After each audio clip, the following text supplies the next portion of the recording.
Hello प्यारे बच्चों, आप सभी का जीकेएल क्लासेस में एक बार फिर स्वागत है। और आज हम एक और कहानी तेनालीराम की सुनेंगे जिसका शीर्षक है नाई का इनाम। एक दिन सुबह सैर करके राजा कृष्णदेव राय अपने कमरे में आकर आराम कुर्सी पर बैठे ही थे कि उनकी आंख लग गई। राजा का नाई राजा की दाढ़ी बनाने आया तो उन्हें आराम कुर्सी पर सोता हुआ देख उसे बड़ा आश्चर्य हुआ।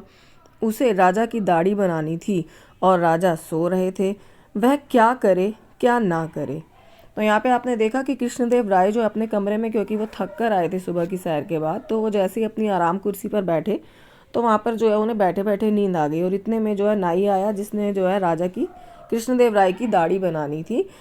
पर उन्हें आराम करता देख तो उसे डर लगा नाई को कि अब वो क्या करे। अगर राजा को उठाएगा तब भी मुसीबत, और अगर दाढ़ी नहीं बनाएगा तब भी मुसीबत।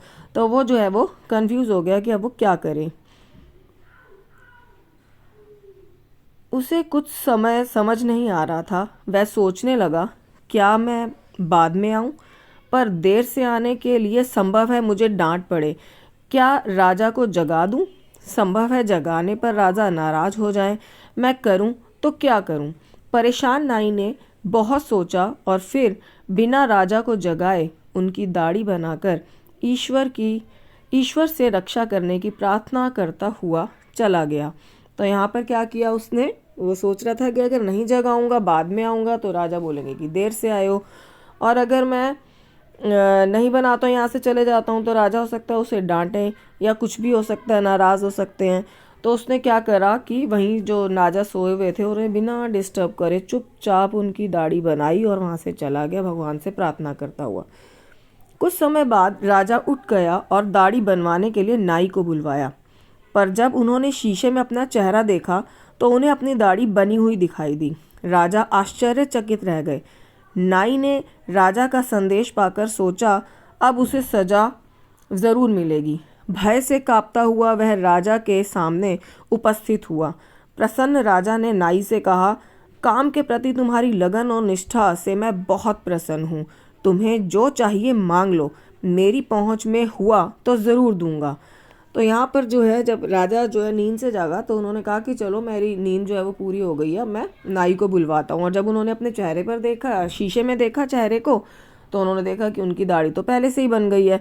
तो उन्होंने कहा नाई ने तो बड़े अच्छे से काम किया और मेरी नींद भी डिस्टर्ब नहीं हुई, बिल्कुल पता ही नहीं चला मुझे। तो जो है राजा ने जो है सोचा कि मैं इस नाई को अब इनाम दूंगा। तो उन्होंने इनाम के लिए नाई को जो है दरबार में बुलाया। और तब नाई को तो नहीं पता था, वो डरता हुआ जो है दरबार में पहुंचा, पर बड़ा खुश हुआ जब राजा ने उसकी तारीफ की और बोला कि तुम्हें जो चाहिए वो मुझसे मांग लो, अगर मेरे बस में हुआ तो मैं तुम्हें ज़रूर दूंगा। नाई ने हाथ जोड़कर निवेदन किया, महाराज यदि संभव हो तो मुझे ब्राह्मण बनवा दें। अब नाई जो है कह रहा उनसे कि उन्होंने राजा से क्या मांगा कि मुझे जो है ब्राह्मण बना दीजिए, मुझे ब्राह्मण की कास्ट जो है वो दिलवा दीजिए। राजा ने धार्मिक संस्कार करने वाले ब्राह्मणों को बुलवाया। काफ़ी तर्क वितर्क हुआ। तर्क वितर्क यानी वाद विवाद हुआ उनके। उस बात पे विचार हुआ कि क्या एक नाई को ब्राह्मण बनाया जा सकता है। कोई भी ब्राह्मण मन से ऐसे किसी संस्कार के लिए तैयार नहीं था, पर राजा को कोई नाराज भी नहीं करना चाहता था। उन्होंने अंत में नाई को ब्राह्मण बनाने के लिए एक संस्कार करने का निश्चय किया। इस संस्कार के लिए एक शुभ दिन निर्धारित किया गया। राजा ने के आदेश पर तैयारियां प्रारंभ हो गईं। तेनालीराम ने भी इस संस्कार के विषय में सुना तो वह सोचने लगा, राजा को इन सब फालतू के कामों में नहीं उलझना चाहिए। तब जो है जितने भी ब्राह्मणों को राजा ने तर्क वितर्क के लिए बुलाया था, तो उनमें से कोई भी ब्राह्मण को मन में तो पता था कि ऐसा तो कोई संस्कार नहीं होता कि हम नाई को जो है ब्राह्मण जो है जाति जो है वो दे दे, जाति तो किसी की चेंज नहीं होती। पर उन्होंने जो है, क्योंकि उन्होंने बोला कि अगर हम राजा के अगेंस्ट जाएंगे तो राजा हमें सजा देंगे, तो उन्होंने जो है एक मुहूर्त निकाला, एक दिन तैयार करा कि हाँ इस दिन संस्कार जो है वो किए जाएंगे। और एक दिन जो है वो शुभ दिन निकाला और तेनालीराम भी जो है वहाँ आए। और तेनालीराम मन में सोच रहे थे कि राजा जो है उन्हें कई काम होते हैं, तो ऐसे कामों में उन्हें अपना समय बर्बाद नहीं करना चाहिए। एक शासक को यह शोभा नहीं देता है, मुझे राजा को ज़रूर बताना चाहिए। तो सिर्फ तेनालीराम में इतनी हिम्मत हुई कि वो राजा को जाके बता सके कि आपको जो है ऐसे काम नहीं करने चाहिए जो बाकी लोगों को सही नहीं लग रहे हैं, सिर्फ एक इंसान को खुश करने के लिए। तेनालीराम ने एक काला कुत्ता लिया और राजकीय उद्यान में बड़े बने तालाब के पास गया। वह तालाब में कुत्ते को नहलाता और फिर बाहर निकालकर कंघा करता था। वह बार बार इसी क्रिया को दोहरा रहा था। बगीचे में टहलते हुए राजा ने तेनालीराम के यह करते हुए देखा तो हंसते हुए पूछा, क्यों तेनालीराम, तुम इस बेचारे कुत्ते को क्यों सता रहे हो? इसकी आंखें देखो, लगता है अभी रो पड़ेगा।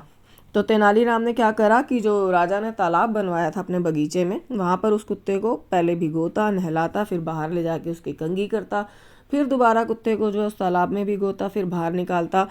तो राजा जब वहाँ बगीचे में टहल रहे थे, उन्होंने तेनालीराम को ऐसा करते देखा तो पहले तो वह ज़ोर ज़ोर से हंसने लगे और कहने लगे कि इस कुत्ते की हालत पर जो है वो तरस खाओ, ऐसे लग रहा है कि ये कुत्ता बेचारा अभी रो देगा। तेनालीराम ने कहा, महाराज, मैं तो केवल इसे सफ़ेद बनाने की कोशिश कर रहा हूँ। राजा और ज़ोर से हंसते हुए बोले, पागल हो क्या? काला कुत्ता भला सफ़ेद कैसे बन सकता है?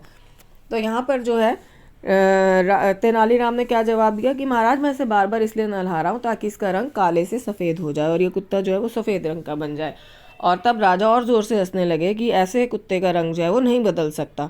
महाराज, यदि संस्कार द्वारा नाई ब्राह्मण बन सकता है तो यह काला कुत्ता भी तो सफ़ेद बन सकता है। राजा गंभीर हो गए। तेनालीराम की बात उन्हें समझ आ गई थी। संस्कार की सारी तैयारियां उन्होंने तुरंत बंद करवा दी और नाई को इनाम देकर विदा कर दिया। तो यहाँ पर जो है तेनालीराम ने अपनी बात जब ही रखी उनके पास कि जिस तरह काला कुत्ता सफ़ेद नहीं हो सकता, उसी तरह से आप किसी भी संस्कार द्वारा एक नाई को जो है वो ब्राह्मण नहीं बना सकते। और राजा ने जो है तभी के तभी तेनालीराम की बात समझ ली कि वो क्या समझाना चाह रहे थे राजा को। तो राजा ने जब ही नाई को बुलवाया और जितनी भी तैयारियां होनी थी वो सब बंद करवाई और नाई को बोला कि मैं तुम्हें ब्राह्मण तो नहीं बना सकता हूँ, लेकिन हाँ, उसे बहुत सारी चीज़ें इनाम में देकर राजा ने नाई को विदा कर दिया। आई होप आपको ये जो कहानी है वो अच्छे से समझ आ गई होगी। Thank you everyone for watching.